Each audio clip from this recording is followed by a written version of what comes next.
सतगुरु की साजी निवाजी प्यारी साज संगत जी, प्यार और सत्कार से कहना धन निरंकार जी। सबसे पहले दासी सतगुरु निरंकार दातार निरंकारी राजपिता आप साज संगत माँ का शुक्राना करती है। आप सबके आशीर्वाद से दासी ये विचार रूप में आशीर्वाद लेने जा रही है। हाँ संगत जी, आज के विचारों में हमें यही समझाया गया है कि कर्म का महत्व होता है। जिसका कर्म अच्छा होता है, सही मायनों में उसकी भक्ति चल रही होती है। भक्ति की दौलत वही इंसान कमा रहा होता है जो कर्म को महत्व देता है। कहते हैं एक बार भगवान गौतम बुद्ध एक गांव में अपने किसान भगत के यहाँ गए। शाम को किसान ने उनके प्रवचन का प्रबंध किया। बुद्ध का प्रवचन सुनने के लिए गांव के सभी लोग उपस्थित थे, लेकिन वह भगत कहीं दिखाई नहीं दे रहा था। लोगों में बातें होने लगी कि कैसा भगत है कि प्रवचन का प्रबंध करके अपने आप गायब हो गया। प्रवचन खत्म होने के बाद सब लोग घर चले गए। रात में किसान घर लौटा। बुद्ध ने पूछा, कहाँ चले गए थे? गांव के सभी लोग तुम्हें पूछ रहे थे। किसान ने कहा, दरअसल प्रवचन का सारा प्रबंध हो गया था, पर तभी अचानक मेरा बैल बीमार हो गया। पहले तो मैंने घरेलू इलाज करके उसे ठीक करने की कोशिश की, लेकिन जब उसकी तबीयत ज़्यादा खराब होने लगी तो मुझे उसे लेकर पशुओं के हॉस्पिटल में जाना पड़ा। अगर वहाँ नहीं ले जाता तो वह मर जाता। आपका प्रवचन तो मैं बाद में भी सुन लूँगा। यह सोचकर पहले मैं बैल को बचाने के लिए उसे उसका इलाज करवाने के लिए हॉस्पिटल में ले गया। अगले दिन सुबह जब गांव वाले फिर बुद्ध के पास आए तो उन्होंने किसान की शिकायत करते हुए कहा, यह तो आपका भगत होने का दिखावा करता है, प्रवचन का प्रबंध कर अपने आप ही गायब हो जाता है।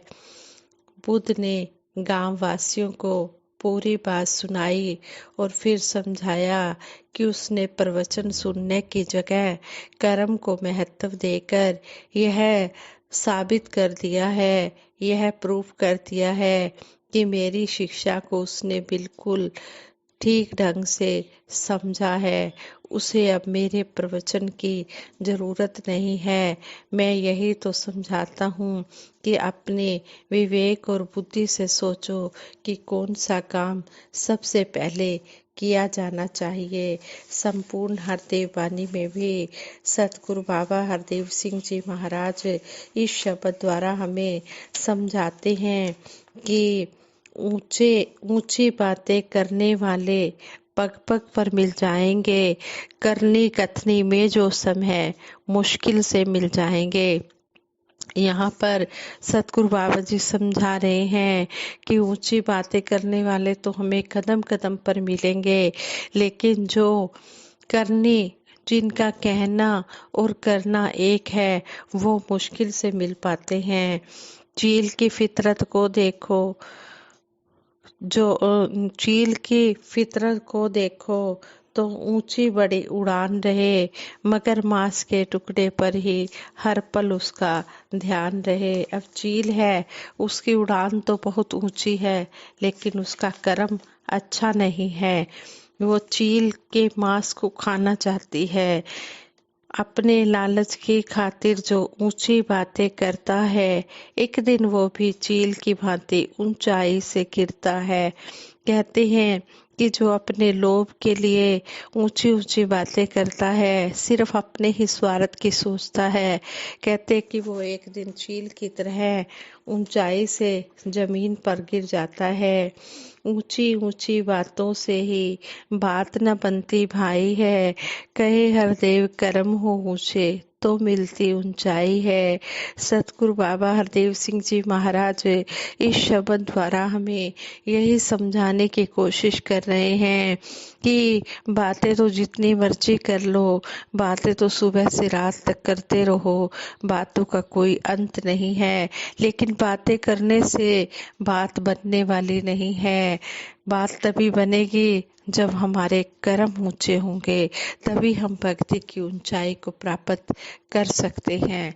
इस तरह हमें सतगुरु समझा रहे हैं कि जैसे खाना तो हमारे सामने पड़ा है, लेकिन जब तक हम खाना खाएंगे नहीं, मुंह में डालेंगे नहीं, हमारी भूख मिटने वाली नहीं है। खाना खाना कहने से हमारी भूख कभी नहीं मिटेगी। खाना खाने के लिए हमें हाथ से हमें खाना मुंह तक लेकर जाना होगा, मुंह में डालना होगा, अंदर करना होगा, गले से नीचे उतारना होगा, तभी हमारे पेट की भूख खत्म होगी। इसी तरह इस परम पिता परमात्मा का ज्ञान लेकर, सिर्फ ज्ञान लेने से बात बनने वाली नहीं है। ज्ञान लेकर फिर हमने अच्छे कर्म भी करने हैं, क्योंकि कर्म ये नहीं, कर्म तो अच्छे भी होते हैं, बुरे भी होते हैं, लेकिन अच्छे कर्म करने से ही बात बनेगी। बुरे कर्म करने से बात नहीं बनेगी। बुरे कर्म करने के लिए तो सतगुरु कहते ही नहीं हैं।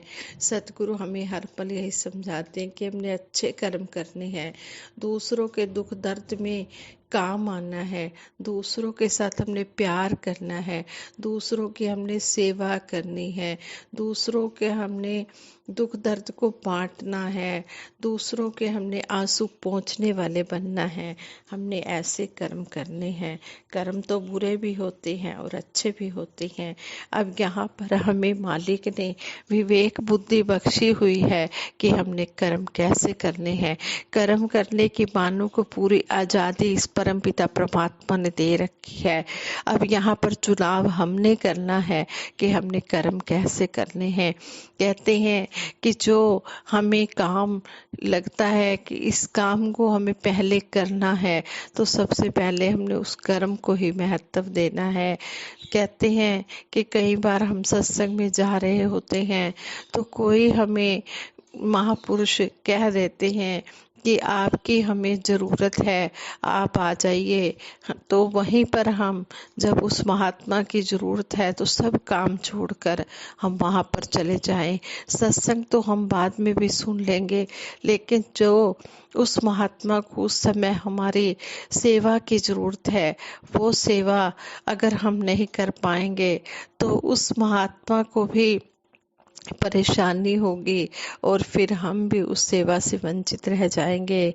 इसलिए हमने सेवा, सिमरन, सत्संग करते जाना है, लेकिन हमने हर किसी के दुख दर्द में काम आना है। सत्संग से पहले हमने हमने उस काम को देखना है कि जो काम मानवता की भलाई के लिए हो रहा है। दुनियावी कामों की तरफ नहीं देखना। दुनियावी काम तो कभी खत्म होते ही नहीं है। दुनियावी कामों में और सत्संग में हमने बैलेंस बना कर रखना है। लेकिन जिस तरह अब किसान को नज़र आया कि उसके बैल की तबीयत ज़्यादा ठीक हो रही है, ज़्यादा खराब हो रही है, ज़्यादा खराब हो रही है, उसको ट्रीटमेंट की अभी ज़रूरत है। अगर वो किसान सोचता कि जब महात्मा बुद्ध का प्रवचन हो जाएगा उसके बाद मैं बैल को ले जाऊंगा, तब तक तो बैल मर गया होता। लेकिन उस समय बैल को बचाना जरूरी था। तो वो जो किसान भगत था उसने गौतम बुद्ध से, महात्मा बुद्ध से यही कहा कि आपका सत्संग तो मैं बाद में भी सुन सकता था, लेकिन मेरे बैल के लिए जो उचित इलाज ना मिलता तो मेरा बैल मर जाता, मैं अपने बैल को खो देता, फिर मेरा बैल मुझे वापस नहीं मिलता। इस तरह हमें इस स्टोरी द्वारा यही सीखने को मिला है कि जिस काम को हमने पहले करना है हम वो काम पहले करें। ये परिवर्तन कैसे होगा, ये बदलाव कैसे आएगा? ये बदलाव आएगा ब्रह्म ज्ञान लेने से, सतगुरु की शरण में आने से। कहते हैं कि एक महात्मा अपने विचारों द्वारा बता रहे थे कि एक बार दास अपने एक रिश्तेदार के घर गया। वहां दास की मुलाकात एक निरंकारी परिवार से हुई। धन निरंकार वगैरह हुई और बातों बातों में निरंकार की चर्चा चल पड़ी। महापुरुषों ने कहा, महात्मा जी, 3-4 साल हो गए हैं हमें ज्ञान लिए हुए, मगर अभी तक जीवन में सुख शांति नहीं आई। पहले की जिंदगी में और ज्ञान लेने के बाद की जिंदगी में कुछ बदलाव नहीं हुआ, सब कुछ वैसे का वैसा ही है। यह सब सुनकर दास को बहुत हैरानी हुई। दास ने उनसे कहा कि आप सिमरन करते हो कि नहीं। इस पर महापुरुषों ने कहा कि सिमरन तो हम लगातार करते हैं, हमारे तो बच्चे बच्चे को सिमरन याद है। यह सुनकर दास सोच में पड़ गया कि यह महापुरुष सिमरन भी करते हैं, सत्संग भी करते हैं, तो फिर क्या बात है कि अभी तक ये संतुष्ट नहीं हुए।